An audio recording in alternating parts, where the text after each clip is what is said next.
Today we'll continue with the final exam review. The final is on Monday, May 3rd from 3 p.m. to 5 p.m.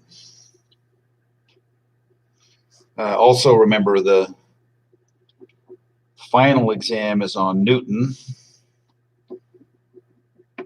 So make sure you take the practice final exam on Newton first.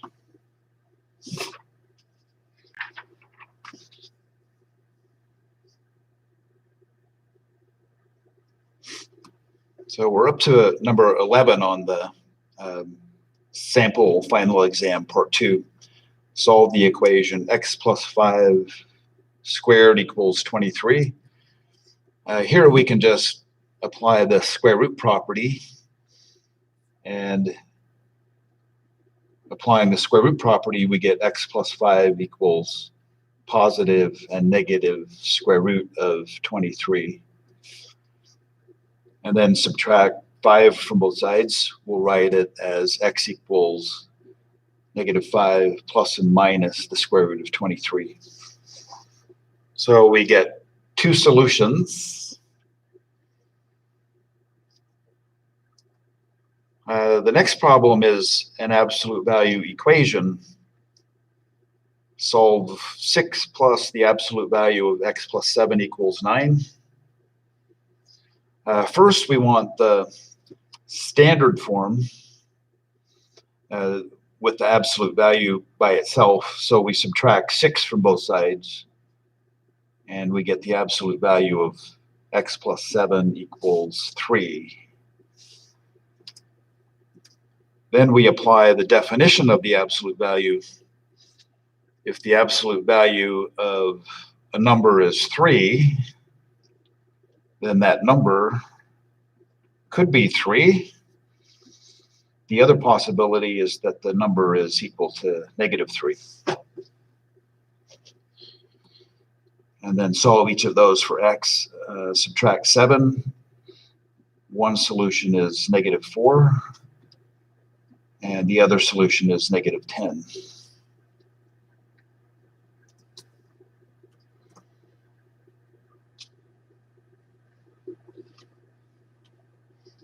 Number 13, find the slope and the x and y intercepts of the line 2x plus 5y equals 11.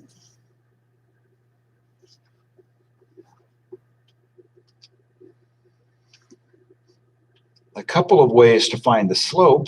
There are at least 2 ways to find the slope. But one way is just to rewrite the equation in slope-intercept form, the y equals mx plus b form. And if we write it in this form, we can find the slope. It will be the coefficient of x. We can also find the y-coordinate of the y-intercept. So to get this into slope-intercept form, subtract 2x from both sides to start with. 5y equals negative 2x plus 11, and then divide both sides by 5. we get y equals negative 2/5 x plus 11/5. So the slope is negative 2/5. The y-intercept, when x is 0, the y-coordinate is 11/5. And then to find the x-intercept,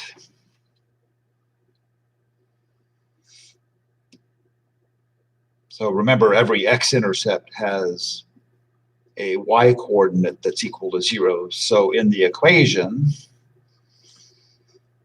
we can use any one of those equations, replace y with 0, and then solve for x.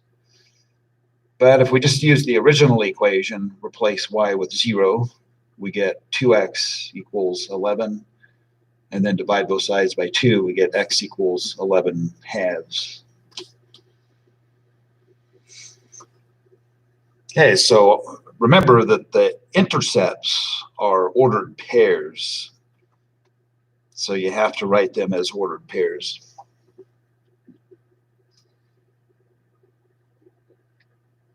The next problem, rationalize the denominator for the square root of 22 divided by the square root of 144.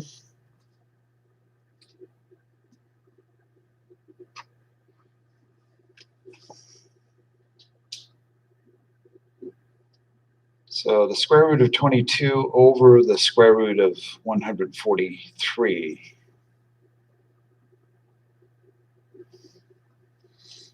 We might want to see if we can simplify the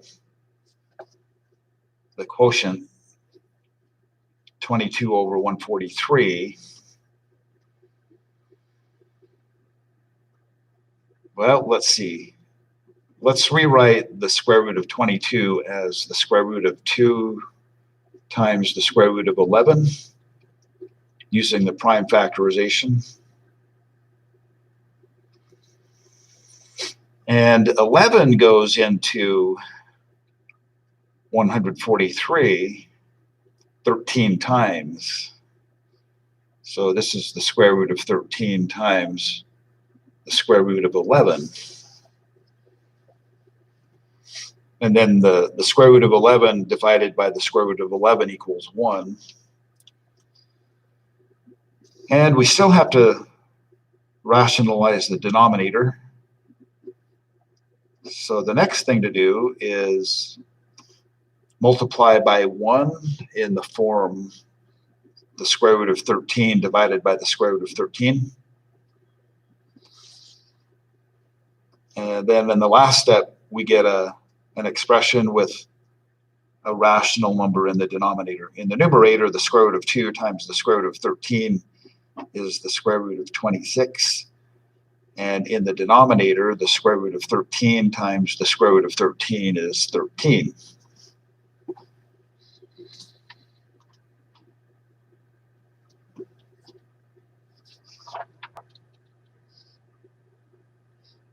Okay, on the next page, solve the formula k equals mc to the second minus 2v for v.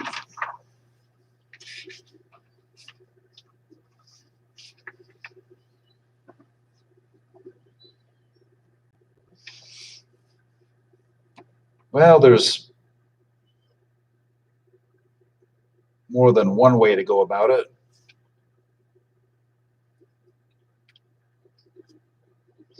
If you just begin by subtracting mc to the second from both sides, we get k minus mc to the second equals negative 2v. And then divide both sides by negative 2. So you could write this as k minus mc to the second divided by negative 2 equals v. However, if you have to enter this into Newton, then you'll have to make the denominator positive instead of negative. But that's not a problem. Just multiply by 1 in the form -1 over -1. And this becomes V equals mc to the second minus k over +2.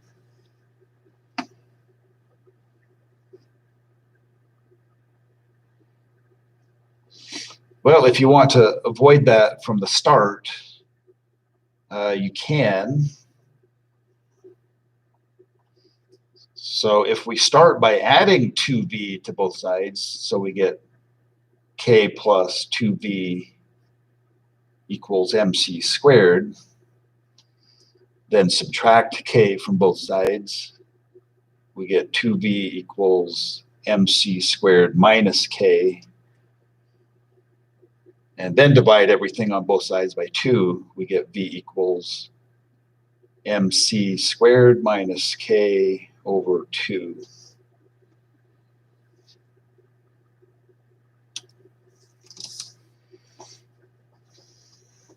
All right, the next problem, evaluate if possible, showing work.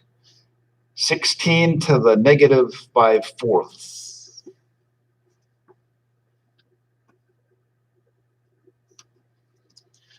(16 to the -5/4) is equivalent to 1 over 16 to the +5/4.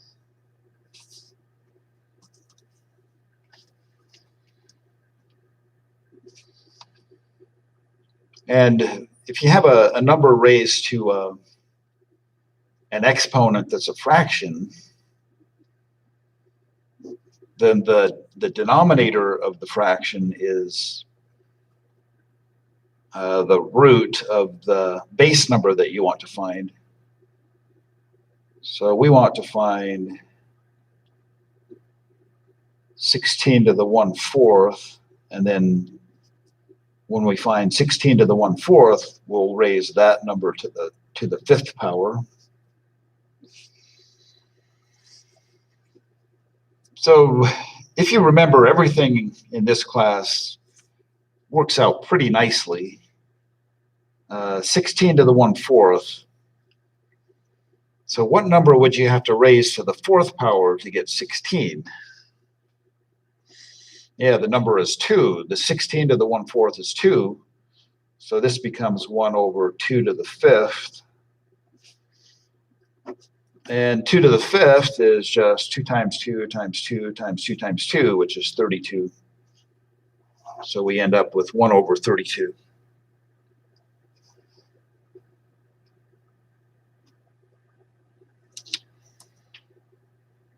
Okay, the next problem.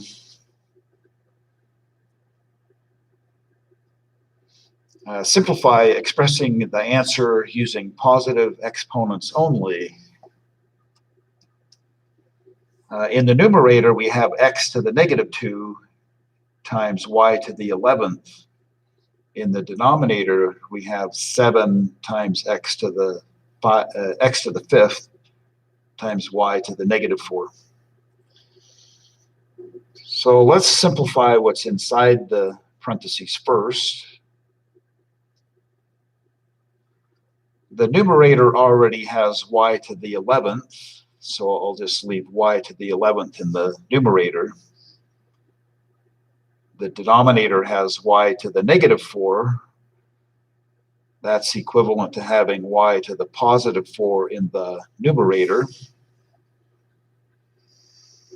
The denominator has a factor of 7, so the 7 stays in the denominator. We already have x to the 5th. The x to the -2 that we started out with, that's equivalent to x to the +2 in the denominator. We'll simplify further inside the parentheses. In the numerator, y to the 11th times y to the 4th is y to the 11 plus 4, or y to the 15th. And then in the denominator, we have 7 times x to the 5 plus 2, or x to the 7. And now we can apply the outer exponent 3. In the numerator, we'll get y to the 3 times 15, or y to the 45th.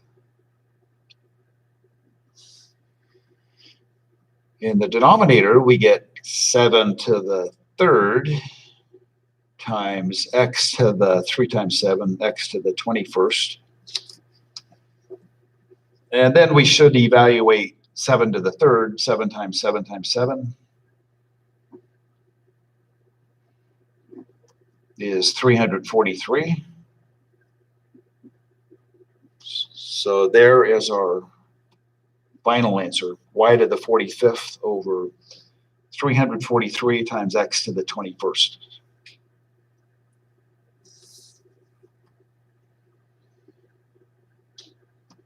The next problem, number 18, solve the inequality x squared plus 5x plus 4 greater than 0. Give the answer in interval notation.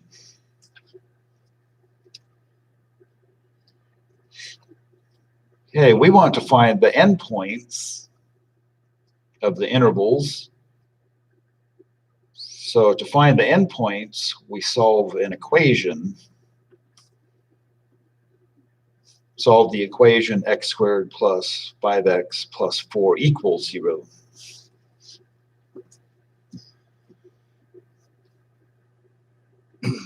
We can solve this one by factoring. One factor is x plus 4, the other one is x plus 1. And so the endpoints are -4 and -1.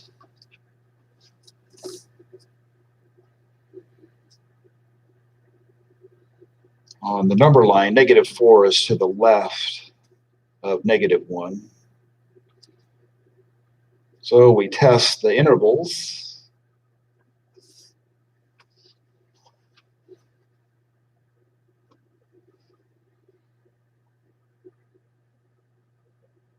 In the left interval, pick a number less than -4, like -5.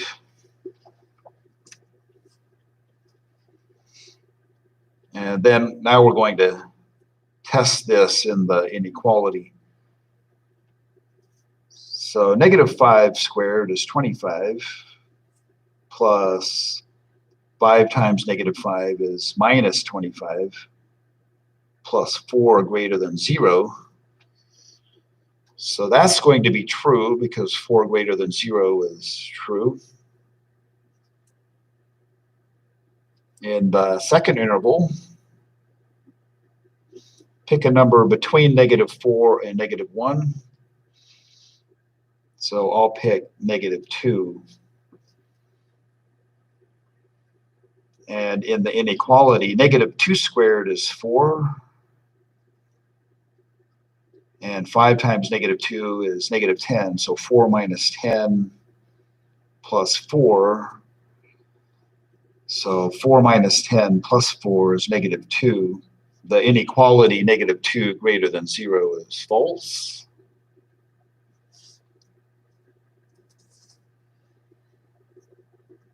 So over on our graph, the interval on the left, we say yes, all of those numbers. The middle interval is no solutions from the middle interval. In the third interval, pick a number greater than -1. So I'll pick 0 as the test point.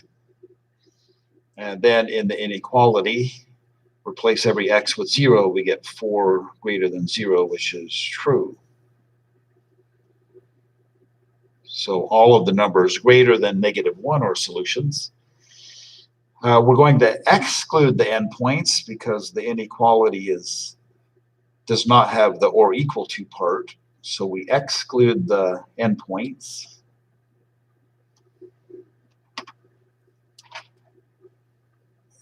And so graphically put a parenthesis at each of the endpoints. So all the numbers that are to the left of -4 combined with all of the numbers that are to the right of -1. And then the interval notation, -infinity, comma, -4 parenthesis, union, and then parenthesis, -1, comma, infinity.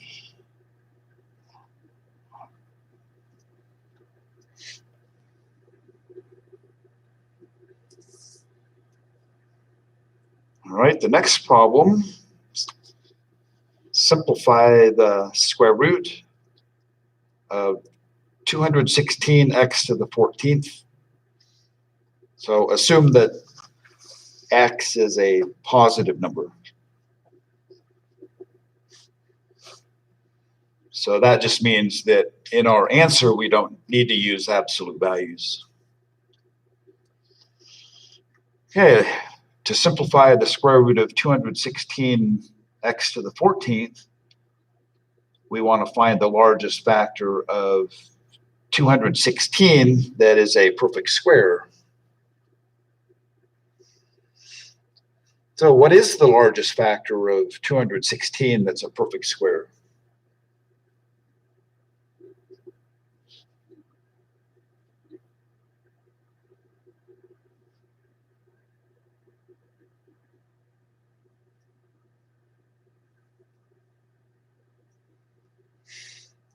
Besides 1, there's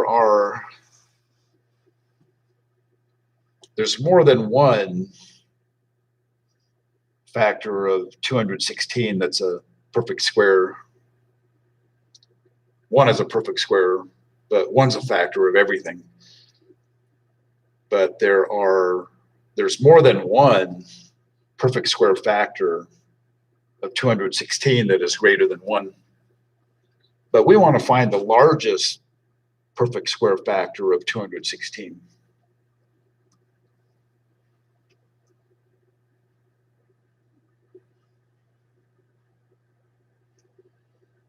So what did you come up with?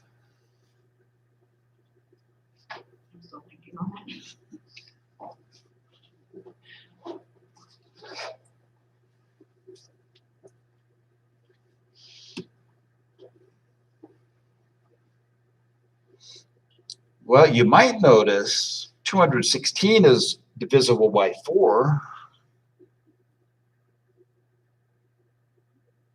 Okay, here's another way to go about it. If you use a prime factorization tree, 2 is a prime number. 2 goes into 216 108 times.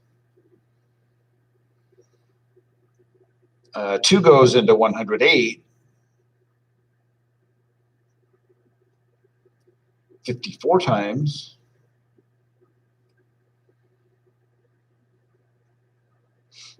And then 2 goes into 54 27 times.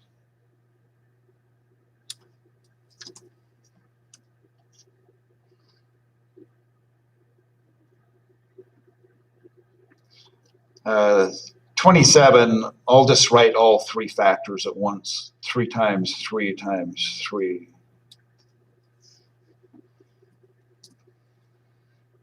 So if I take even numbers of prime factors, 2 times 2 and 3 times 3, and multiply those, that will be a perfect square factor. So 2 times 2 times 3 times 3 is 4 times 9, or 36. So 36 is a perfect square, and it's a factor of 216.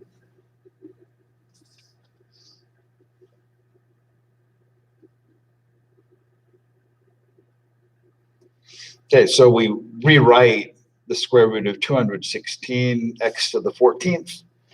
X to the 14th is a perfect square because the exponent is even. So we can rewrite this as the square root of 36 times x to the 14th times the square root of 6 36 times 6 is 216. And then the square root of 36 is 6. The square root of x to the 14th is x to the 7th. And then times the square root of 6.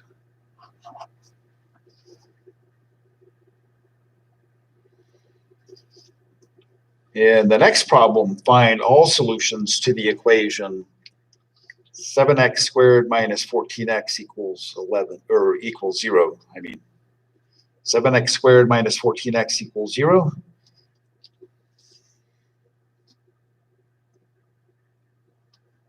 So you can find the solutions in 10 seconds or so. So tell me what the two solutions are.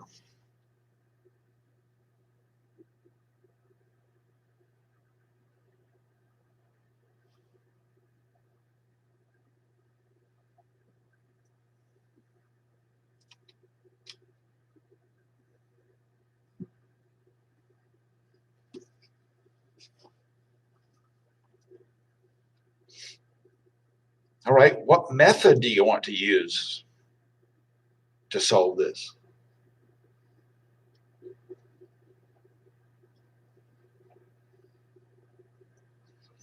It is a quadratic equation. You can use the quadratic formula. Go right ahead.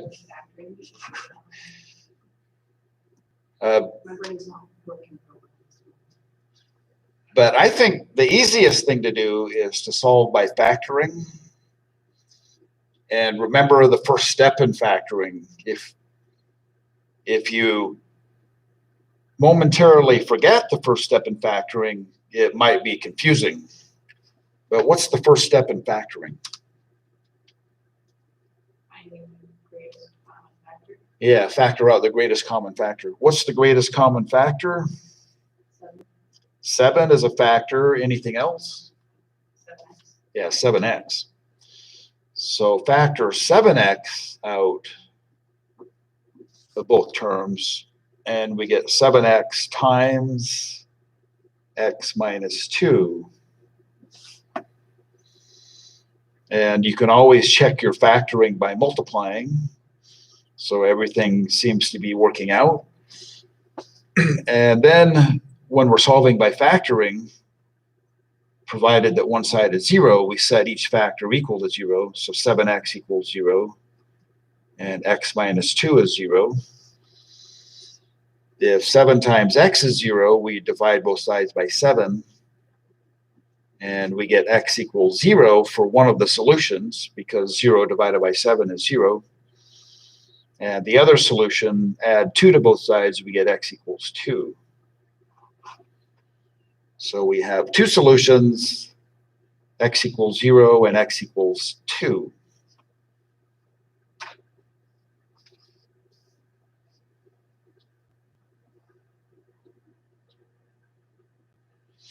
Yeah, the quadratic formula works. It just takes more work.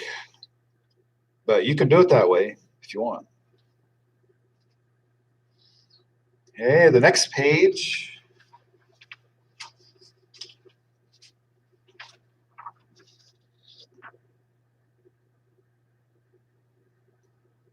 Graph the circle x squared plus 8x plus y squared minus 2y equals 47. And then give its equation in standard form. Well, I want to find the standard form first, because if I know the standard form, I can use that to graph the circle.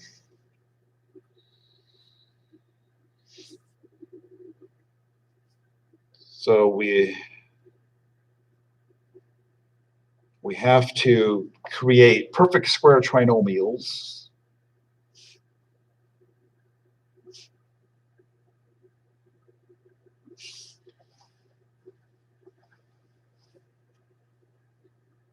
So first we focus on x squared plus 8x.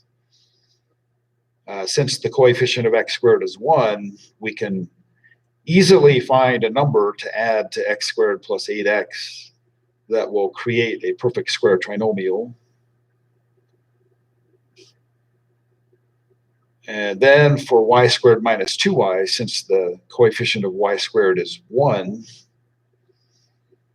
we can easily find a number to add to y squared minus 2y that creates a perfect square trinomial. And then remember, in algebra, when we're dealing with equations, whatever numbers you add to one side, you must add the same to the other side. So what are the numbers I need to add to both sides? 16 and 1. Yep, positive 16. Here we took 1/2 of 8 and squared it. 1/2 of 8 is 4. 4 squared is 16. So add 16 to both sides.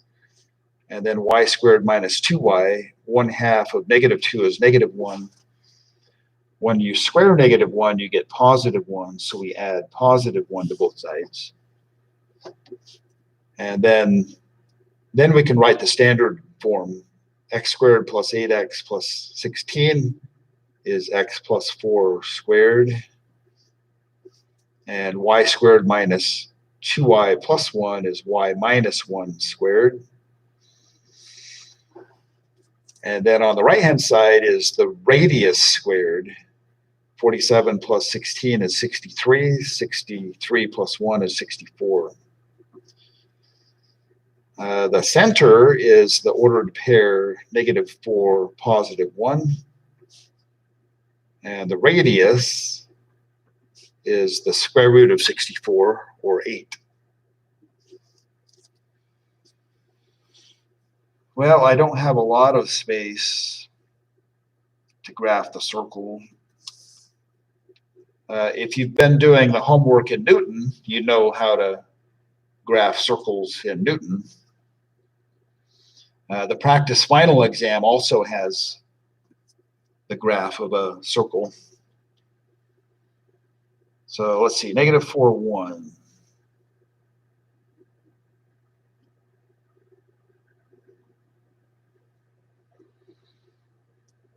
So I have to make the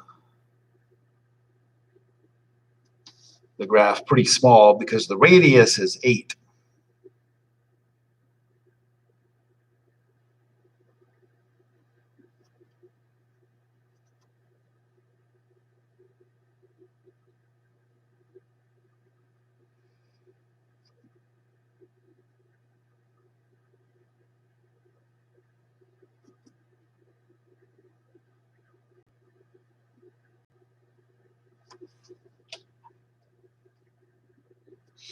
Okay, it's not very pretty, but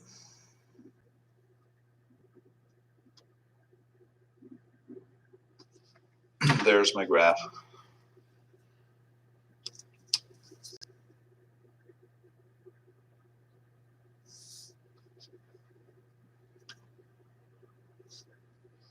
All right, let's move on. The next problem, there's a line that passes through the point 47 that is perpendicular to the line y equals -2/5 x plus 3. Give the slope-intercept equation for that perpendicular line.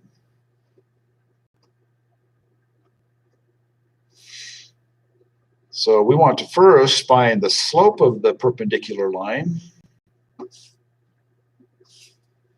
The slope of the given line is -2/5. So the slope of the perpendicular line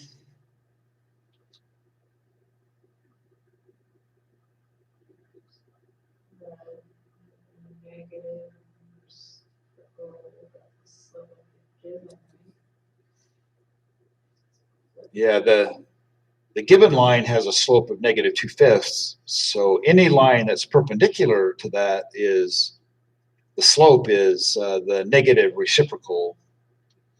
So the negative reciprocal of -2/5 is +5/2. +5/2. And then the x1, y1, that's the point through which that perpendicular line passes. So we can start by using the point slope form.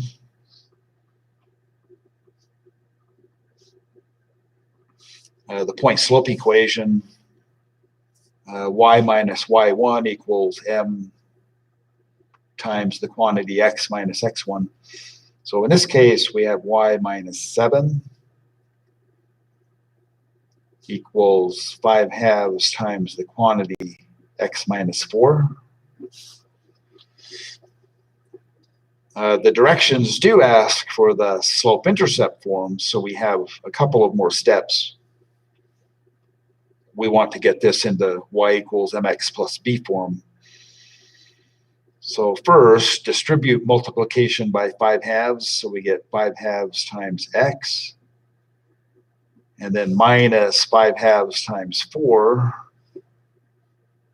which is minus 20 over 2, or minus 10. And then finally, we add 7 to both sides. We get y equals 5/2 x minus 3.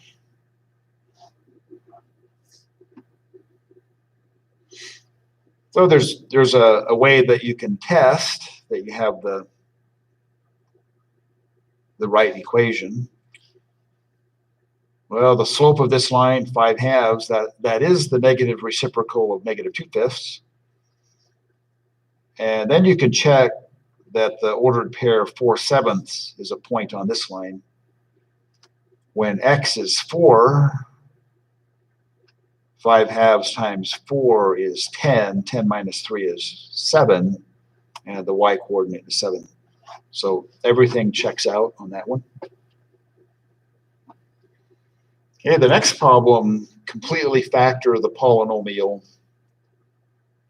8x squared y plus 40xy squared plus 50xy to the third.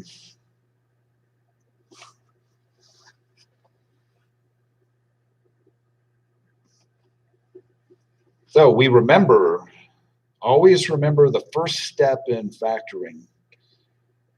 If the greatest common factor is something besides 1, we want to factor that out. So first, look at the numerical coefficients, 8, 40, and 50.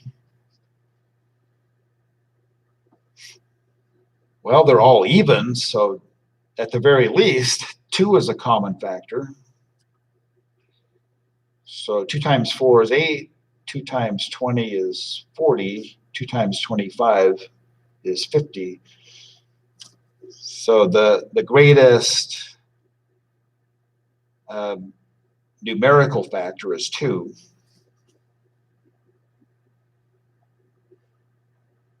Then we check the variable parts.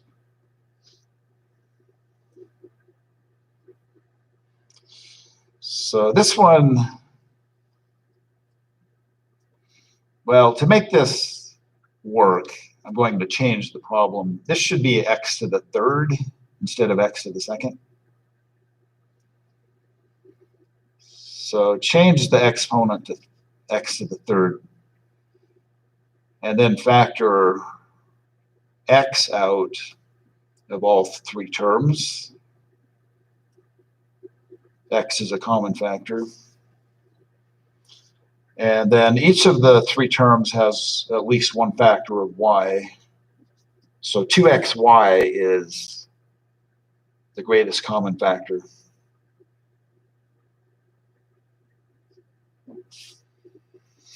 So when we factor 2xy out, the first term becomes 4x squared. The middle term, when we factor 2xy out, we get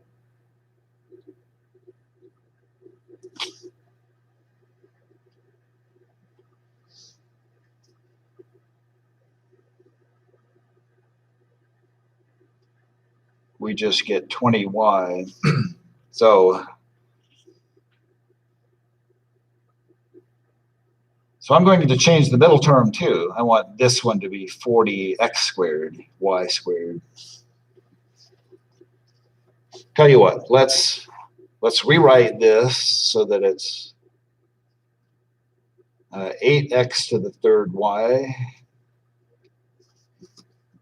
plus 40x squared y squared plus 50x y to the third.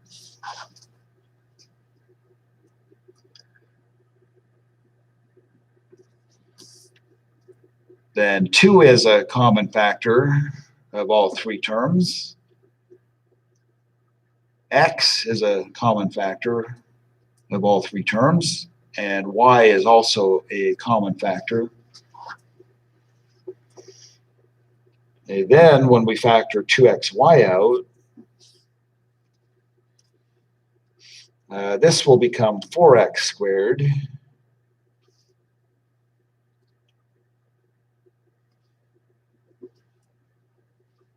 In the middle, we'll be left with 20xy.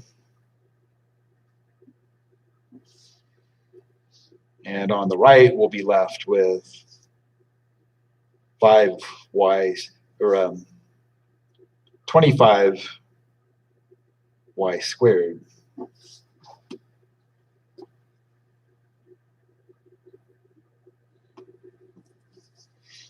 Okay, that looks better. Then inside the parentheses, notice that inside the parentheses, the term on the left is a perfect square and the term on the right is a perfect square. So in this class, you'll want to wonder if it's a perfect square trinomial, because oftentimes they will be. It's not a guarantee, but at least we should wonder. So if it is a perfect square trinomial,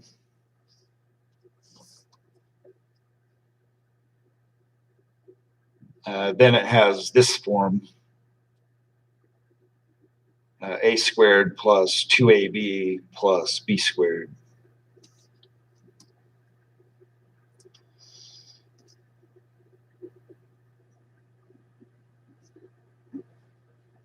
So 4x squared, that's the same as squaring 2x.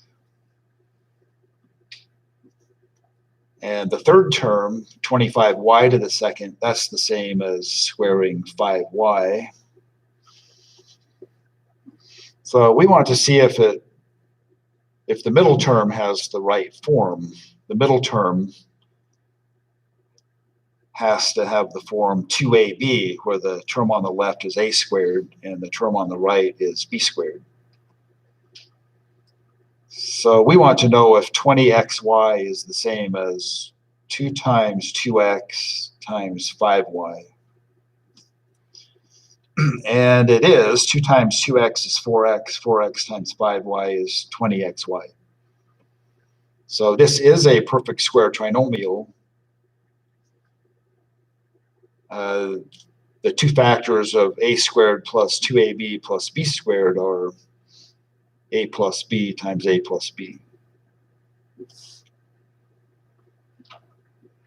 Okay, so our complete factorization then is 2xy times the binomial 2x plus 5y times 2x plus 5y.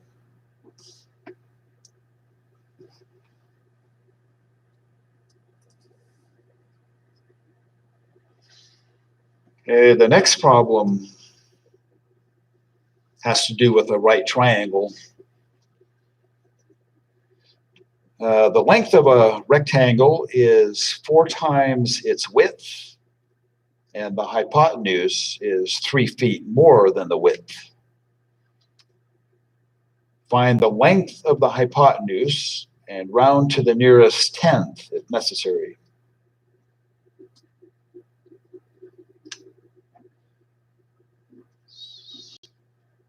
Okay, so if we draw a picture of a right triangle, the length of a rectangle is 4 times the width. So if x is the width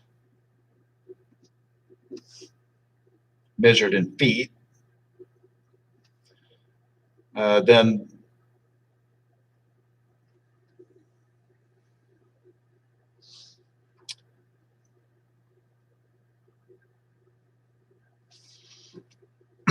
so yeah, this problem is talking about a rectangle and a hypotenuse.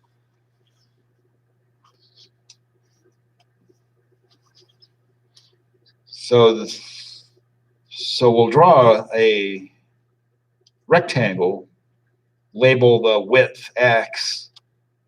The length of the rectangle is 4 times the width, so 4x. Instead of hypotenuse, we should have the word diagonal.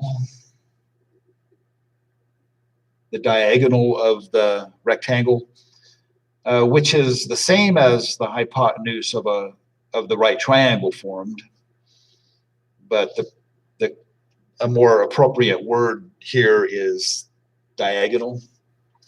So the diagonal is 3 feet more than the width. Since the width is x, the diagonal is x plus 3 feet.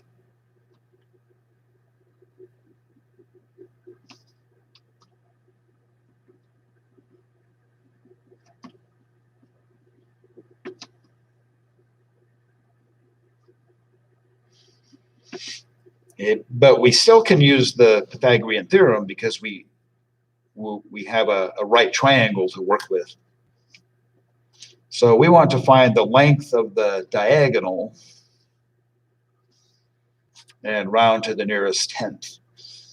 So square the diagonal, which is the hypotenuse of a right triangle, x plus 3 squared, and that's equal to x squared plus the term 4x squared.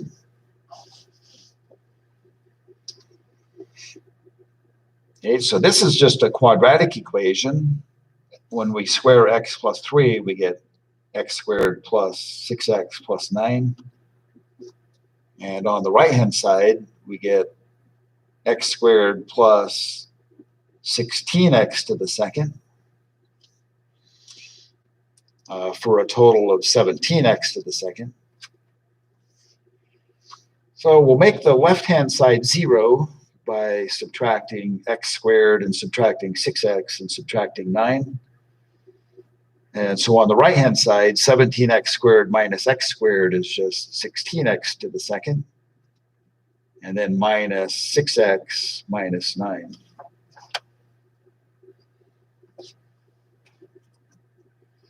Okay, so now we'll use the quadratic formula with a equals 16, b equals negative 6, and c equals negative 9.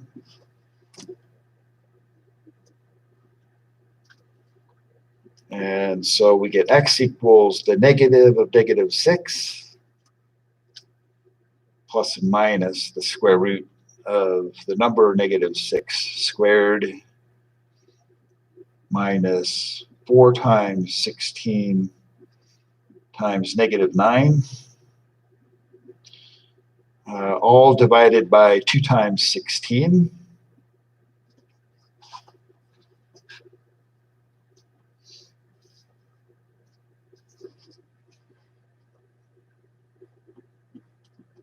So take this a step or two further. The negative of negative 6 is 6.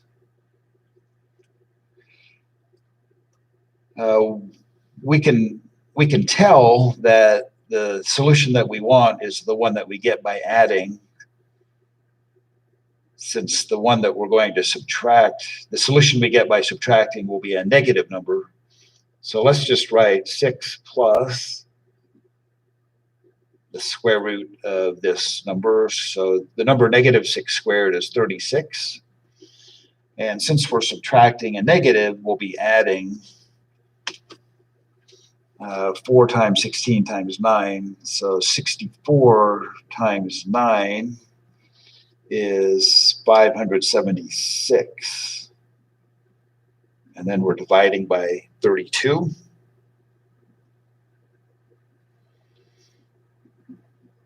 So in your calculator, you can evaluate 6. You can key in 6 plus the square root of 612, then divide that by 32. And 612 is not a perfect square, so you're going to get a decimal number and then just round to one decimal place. Round to the nearest tenth.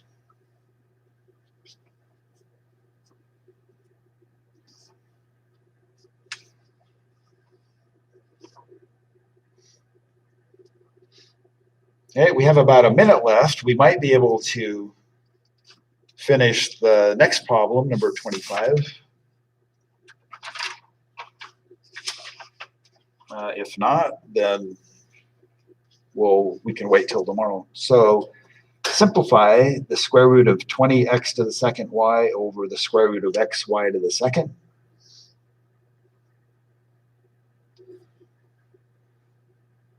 So by that, it means in the end, we don't want a square root in the denominator.